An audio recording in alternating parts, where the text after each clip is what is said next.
ನಮಸ್ಕಾರ. News info master Kannada YouTube ಚಾನಲಿಗೆ ಎಲ್ಲರಿಗೂ ಸ್ವಾಗತ. ಅರ್ಧ ದಿನದ ಕಾರ್ಯಕ್ರಮಕ್ಕೆ ಬೆಂಗಳೂರಿಗೆ ಆಗಮಿಸಿದ್ದ ಕೇಂದ್ರ ಗೃಹ ಸಚಿವ ಅಮಿತ್ ಶಾ ರಾಜ್ಯ ಬಿಜೆಪಿ ಘಟಕದಲ್ಲಿ ಎಲ್ಲೆಲ್ಲಿ ಚುರುಕು ಮುಟ್ಟಿಸಬೇಕೋ ಆ ಕೆಲಸವನ್ನು ಮಾಡಿ ಹೋಗಿದ್ದಾರೆ. ರಾಜ್ಯ ಬಿಜೆಪಿ ನಾಯಕರು ಒಬ್ಬೊಬ್ಬರಾಗಿಯೇ ತಮ್ಮೊಳಗಿನ ಮನಸ್ತಾಪವನ್ನು ಪಕ್ಕಕ್ಕಿಟ್ಟು ಮೊದಲು ಪಾರ್ಟಿ ಎನ್ನಲು ಶುರು ಮಾಡಿದ್ದಾರೆ. ರಾಜ್ಯದ ಭಿನ್ನರ ಗುಂಪಿನಲ್ಲಿ ಕಾಣಿಸಿಕೊಂಡಿರುವ ನಾಯಕರನ್ನು ಕೇಂದ್ರ ಸಚಿವ ಪ್ರಹ್ಲಾದ ಜೋಶಿ ಒಬ್ಬೊಬ್ಬರನ್ನಾಗಿಯೇ ಕರೆಸಿ ಮಾತನಾಡುತ್ತಿದ್ದಾರೆ. ರಾಜ್ಯ ಬಿಜೆಪಿ ಪಾಲಿಗೆ, ಅದರಲ್ಲೂ ರಾಜ್ಯಾಧ್ಯಕ್ಷ BY ವಿಜಯೇಂದ್ರ ಪಾಲಿಗಂತೂ ಶುಕ್ರವಾರ ಜೂನ್ 27ರಂದು ಮಹತ್ವದ ದಿನವಾಗಿತ್ತು. ಏಕೆಂದರೆ ಜೋಶಿ ನೇತೃತ್ವದಲ್ಲಿ ನಡೆದ ಸಭೆ ರಾಜ್ಯಾಧ್ಯಕ್ಷರ ಮತ್ತು ರಾಷ್ಟ್ರಾಧ್ಯಕ್ಷರ ಹೆಸರು ಘೋಷಣೆಯಾಗುವ ಹೊಸ್ತಿಯಲ್ಲಿರುವ ಹೊತ್ತಿನಲ್ಲಿ ಈ ಸಭೆ ಮಹತ್ವ ಪಡೆದುಕೊಂಡಿದೆ. ಇದೇ ರೀತಿ ಹೆಚ್ಚಿನ ಮಾಹಿತಿಗಾಗಿ ನಮ್ಮ news info master Kannada YouTube ಚಾನೆಲ್ನನ್ನು ಎಲ್ಲರೂ ಸಬ್ಸ್ಕ್ರೈಬ್ ಮಾಡಿ ಮತ್ತು ಬೆಲ್ ಐಕಾನನ್ನು ತಪ್ಪದೇ ಒತ್ತಿರಿ. ಕೇಂದ್ರದ ವರಿಷ್ಠರ ಸೂಚನೆಯ ಮೇರೆಗೆ ಪ್ರಹ್ಲಾದ ಜೋಶಿ ಅಖಾಡಕ್ಕೆ ಇಳಿದಿದ್ದಾರೋ ಎನ್ನುವ ವಿಚಾರದಲ್ಲಿ ಖಚಿತತೆ ಇಲ್ಲದಿದ್ದರೂ ಅವರು ಸಂಧಾನ ಪ್ರಕ್ರಿಯೆ ಮತ್ತು ರಾಜ್ಯದ ನಾಯಕರ ನಡುವಿನ ಗೊಂದಲಕ್ಕೆ ಕಾರಣವಾದ ಅಂಶಗಳಿಗೆ ಕಿವಿಯಾಗುತ್ತಿದ್ದಾರೆ ಎನ್ನುವುದು ಗಮನಿಸಬೇಕಾದ ವಿಚಾರ. ಡಾಕ್ಟರ್ ಅಶ್ವಥ್ ನಾರಾಯಣ ನಿವಾಸದಲ್ಲಿ ನಡೆದ ಸಭೆ ಶುಕ್ರವಾರ ಮಾಜಿ ಸಚಿವ ಮತ್ತು ಮಲ್ಲೇಶ್ವರ ಶಾಸಕ ಡಾಕ್ಟರ್ CN ಅಶ್ವಥ್ ನಾರಾಯಣ ಮನೆಯಲ್ಲಿ ಮಧ್ಯಾಹ್ನ ಊಟದ ಹೆಸರಿನಲ್ಲಿ ಪ್ರಮುಖ ನಾಯಕರು ಸೇರಿದ್ದರು. ಅಲ್ಲಿ ಬಹಳಷ್ಟು ನಾಯಕರು ಆಗಮಿಸಿದ್ದರು. ಈ ನಾಯಕರ ಪೈಕಿ ಯಡಿಯೂರಪ್ಪ ಕುಟುಂಬದ ಜೊತೆ ಮುನಿಸಿಕೊಂಡಿರುವ ಹಿರಿಯ ನಾಯಕ ಮತ್ತು ಸಂಘ ಪರಿವಾರದ ಶ್ರೀರಕ್ಷೆ ಇರುವ ಅರವಿಂದ್ ಲಿಂಬಾವಳಿ ಕೂಡ ಒಬ್ಬರು. ಇತ್ತೀಚಿನ ದಿನಗಳಲ್ಲಿ ಅವರು ಭಿನ್ನಮತೀಯ ಗುಂಪಿನಲ್ಲಿ ಕಾಣಿಸಿಕೊಂಡಿದ್ದರು.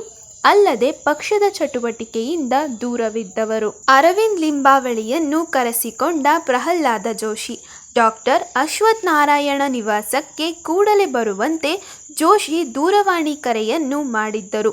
ಮೊದಲು ಬಾರಿಗೆ ನಿರಾಕರಿಸಿದ್ದ ಲಿಂಬಾವಳಿ ಜೋಶಿ ಮಾತಿಗೆ ಕಟ್ಟುಬಿದ್ದು ಆಗಮಿಸಿದ್ದಾರೆ. ಈ ಭೋಜನ ಸಭೆಗೆ ಲಿಂಬಾವಳಿ ಆಗಮಿಸಲಿದ್ದಾರೆ ಎನ್ನುವುದನ್ನು ಅರಿತ ವಿಜಯೇಂದ್ರ ಕೂಡ ತುರ್ತಾಗಿ ಅಶ್ವಥ್ ನಾರಾಯಣ ಮನೆಯ ಕಡೆಗೆ ಧಾವಿಸಿದ್ದಾರೆ. ಅಲ್ಲಿ ಲಿಂಬಾವಳಿ ಮತ್ತು ವಿಜಯೇಂದ್ರ ನಡುವೆ ಪ್ರಾಥಮಿಕ ಹಂತದ ಮಾತುಕತೆ ನಡೆಸುವಲ್ಲಿ ಪ್ರಹ್ಲಾದ ಜೋಶಿ ಯಶಸ್ವಿಯಾಗಿದ್ದಾರೆ. ಜೋಶಿ ಕರೆಗೆ ಓಗೊಟ್ಟು ಆಗಮಿಸಿದ ಅರವಿಂದ್ ಲಿಂಬಾವಳಿ, ವಿಜಯೇಂದ್ರ ಮತ್ತು ಲಿಂಬಾವಳಿ ತಮ್ಮಿಬ್ಬರಿಗೆ ಇರುವ ಸಮಸ್ಯೆಗಳೇನು, ಸಂವಹನದ ಕೊರತೆಯನ್ನು ಪರಸ್ಪರ ಹಂಚಿಕೊಂಡಿದ್ದಾರೆ.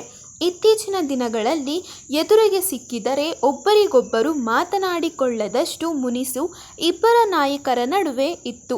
ಇಬ್ಬರ ನಡುವಿನ ಮನಸ್ತಾಪವನ್ನು ಸರಿ ಮಾಡಲು ಪ್ರಹ್ಲಾದ ಜೋಶಿಯವರ ಪ್ರಾಥಮಿಕ ಪ್ರಯತ್ನ ಇದೆಂದು ಹೇಳಲಾಗುತ್ತಿದೆ. ಪ್ರಮುಖ ವಿರೋಧ ಪಕ್ಷವಾಗಿರುವುದರಿಂದ ನಮ್ಮ ಜವಾಬ್ದಾರಿಯ ಬಗ್ಗೆ ಜೋಶಿ ಇಬ್ಬರು ನಾಯಕರಿಗೆ ತಿಳಿ ಹೇಳಿದ್ದಾರೆಂದು ಹೇಳಲಾಗುತ್ತಿದೆ. ಬಿಜೆಪಿ ಕೇಂದ್ರ ಕಚೇರಿಯಲ್ಲಿ ಪ್ರಹ್ಲಾದ ಜೋಶಿ ಸಭೆ. ಈಗಾಗಲೇ ಎಲ್ಲರೂ ಒಗ್ಗೂಡಿಕೊಂಡು ಹೋಗುವ ಪ್ರಯತ್ನದ ಭಾಗವಾಗಿ ಪ್ರಹ್ಲಾದ ಜೋಶಿ ದಾವಣಗೆರೆಯ ಮಾಜಿ ಸಂಸದ GM ಸಿದ್ದೇಶ್ವರ ಮತ್ತು ಹರಿಹರ ಶಾಸಕ BP ಹರೀಶ್ ಜೊತೆ ಬಿಜೆಪಿಯ ಬೆಂಗಳೂರಿನ ಕೇಂದ್ರ ಕಚೇರಿಯಲ್ಲಿ ಸಭೆಯನ್ನು ನಡೆಸಿದ್ದಾರೆ. ಇಬ್ಬರು ನಾಯಕರ ಜೊತೆ ಸುದೀರ್ಘ ಮಾತುಕತೆಯನ್ನು ನಡೆಸಿದ್ದ ಜೋಶಿ ಎಲ್ಲವನ್ನೂ ಸರಿಪಡಿಸೋಣ, ಸ್ವಲ್ಪ ಸಮಯಾವಕಾಶ ಕೊಡಿ ಎಂದು ಹೇಳಿದ್ದಾರೆ ಎನ್ನುವ ಸುದ್ದಿ ಬಿಜೆಪಿ ಪಡಸಾಲೆಯಲ್ಲಿ ಹರಿದಾಡುತ್ತಿದೆ. ಅಮಿತ್ ಶಾ ಕೂಡ ದಾವಣಗೆರೆ ಸೋಲಿಗೆ ಬೇಸರ ವ್ಯಕ್ತಪಡಿಸಿದ್ದರು ಎಂದು ವರದಿಯಾಗಿತ್ತು. ಸದಾನಂದ ಗೌಡ, CT ರವಿ ಮುಂತಾದವರು ಭಾಗಿ. ಡಾಕ್ಟರ್ ಅಶ್ವಥ್ ನಾರಾಯಣ ನಿವಾಸದಲ್ಲಿ ನಡೆದ ಸಭೆಯಲ್ಲಿ ಜೋಶಿ, DV ಸದಾನಂದ ಗೌಡ, CT ರವಿ, ರವಿಕುಮಾರ್, ವಿಜಯೇಂದ್ರ, ಲಿಂಬಾವಳಿ ಮುಂತಾದ ನಾಯಕರು ಭಾಗವಹಿಸಿದ್ದರು. ವಿಪಕ್ಷದ ನಾಯಕ R ಅಶೋಕ್ ದೆಹಲಿ ಪ್ರವಾಸದಲ್ಲಿ ಇರುವುದರಿಂದ ಈ ಸಭೆಯಲ್ಲಿ ಭಾಗವಹಿಸಿರಲಿಲ್ಲ. ಇನ್ನೂ ಹಲವು ನಾಯಕರು ಭೋಜನ ಸಭೆಯಲ್ಲಿ ಭಾಗವಹಿಸಬೇಕಿತ್ತು. ಆದರೆ ಸಕಾರಣವನ್ನು ನೀಡಿ ಗೈರಾಗಿದ್ದರು ಎಂದು ವರದಿಯಾಗಿದೆ. ಬಿಕ್ಕಟ್ಟು ಶಮನದಲ್ಲಿ ಕೇಂದ್ರ ಸಚಿವ ಪ್ರಹ್ಲಾದ ಜೋಶಿ ಕಿಂಗ್ಮೇಕರ್.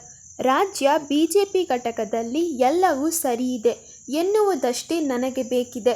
ಹಿರಿಯರೆಲ್ಲ ಸೇರಿ ಅದೇನು ಮಾತನಾಡುತ್ತೀರೋ ಗೊತ್ತಿಲ್ಲ ಎನ್ನುವ ಕಟ್ಟಪ್ಪಣೆಯನ್ನು ಅಮಿತ್ ಶಾ ಕೊಟ್ಟು ಹೋಗಿದ್ದಾರೆ ಎನ್ನುವ ಮಾಹಿತಿ ಇದೆ. ಆ ಕಾರಣಕ್ಕಾಗಿಯೇ ಎಲ್ಲರೂ ಸಮರೋಪಾದಿಯಲ್ಲಿ ಸಭೆಯನ್ನು ನಡೆಸಿ ಮುನಿಸು ತಣಿಸುವ ಕೆಲಸಕ್ಕೆ ಮುಂದಾಗಿದ್ದಾರೆ. ಹಾಗಾಗಿ ಪ್ರಹ್ಲಾದ ಜೋಶಿ ಇದರ ನೇತೃತ್ವವನ್ನು ವಹಿಸಿಕೊಂಡು ಸಂಧಾನ ಸಭೆಯ ಮೇಲೆ ಸಭೆಯನ್ನು ಮಾಡುತ್ತಿದ್ದಾರೆ. ಹಾಗಾಗಿ ಸದ್ಯದ ಮಟ್ಟಿಗೆ ಜೋಶಿ ಬಿಕ್ಕಟ್ಟು ಶಮನದ ವಿಚಾರದಲ್ಲಿ ಕಿಂಗ್ ಮೇಕರ್ ಆಗುತ್ತಿದ್ದಾರೆ. ಈ ಮಾಹಿತಿ ನಿಮಗೆ ಇಷ್ಟವಾದಲ್ಲಿ ದಯವಿಟ್ಟು ಈ ವಿಡಿಯೋವನ್ನು ಲೈಕ್ ಮಾಡಿ ಮತ್ತು ನಿಮ್ಮ ಅನಿಸಿಕೆಗಳನ್ನು ಕಮೆಂಟ್ ಸೆಕ್ಷನ್ನಲ್ಲಿ ತಿಳಿಸಿ ಮತ್ತು ನಮ್ಮ ಚಾನೆಲ್ನನ್ನು ಸಬ್ಸ್ಕ್ರೈಬ್ ಮಾಡಿ ಬೆಲ್ ಐಕಾನ್ನನ್ನು ತಪ್ಪದೇ ಒತ್ತಿರಿ. ವಂದನೆ.